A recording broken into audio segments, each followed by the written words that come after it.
The Other Side is brought to you by Truman Insurance. Community-driven, always honest, always reliable, always there.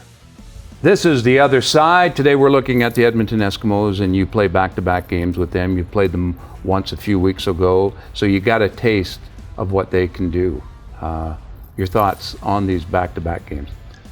Well, Labor Day is kind of for us when the season really gets going. I mean, you can always be set up really well, be ahead of the game, or you can be behind the eight ball a little bit. We're kind of in the middle, which is honestly, I thought we'd kind of be there. I'm liking what our team's doing, but I do think we're kind of where we should be. Now it's, can we generate some momentum and get going?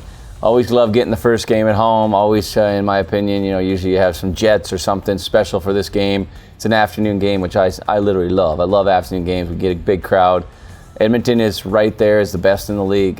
We were able to beat them last time, but it was anyone's game. In fact, they threw into the end zone to beat us on the last play. Couldn't come up with it. For us, we play them 3 times. We need to win 2 of the 3 to take the season series. That would also put us a little bit closer where we want to be in the ultimate standings. So, big game, fun game. Can't wait to get that opportunity. Ellingston and Harris, the Ottawa connection. Boy, in the last game I watched them, they were on fire. That's a nice combination they've got. They do, and I mean, Greg didn't play the last time against us. He's one of the best. I mean, he really is. He's big. People don't realize if you actually saw him in person how big he is. He's fast. Doesn't always look it, but he can really stretch you. And I think they have a chemistry, and they have this thing where they know where each other's at. I mean, it was clockwork the last time they played. It was pretty impressive. Not the only guy, obviously, they have. They have a good running back game as well. They are clicking. We did a nice job shutting them down in the first half. They did find a little something on us in the second half, so we know it'll be a big challenge, something that we need to look forward to, but also we got to make sure we're at the top of our game. The D-line, late in the game, it looked a little tired. To me, that's just me. Yeah. Is that a fair assessment? Well, if you're thinking back in Montreal, I thought our D-line had a tough game. I mean, I didn't feel like we really generated a lot of pressure, obviously a lot of penalties.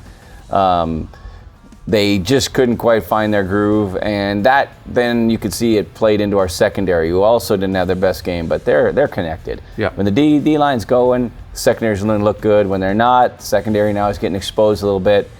And probably the thing that cost us the most was our tackling. I was a little bit over the line saying it's the worst I'd seen in all year, but I kind of think it was the truth.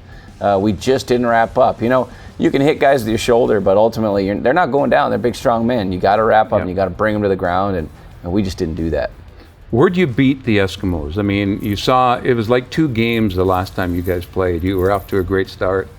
They caught up and played better in the second half. I think it's the line of scrimmage battle. That's the point most of the time. But they have a great defensive line, as good as anybody in the league. They provide as much pressure as anybody. We did a pretty good job keeping our quarterback upright.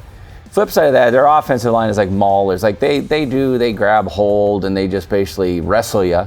They get a lot of calls that way, but they're massive.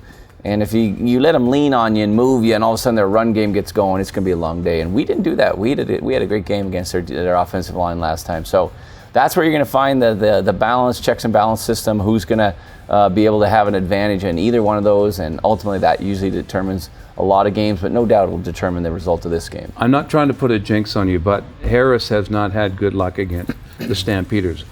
So is it pressuring him? Is that what it is? Keep him off rhythm?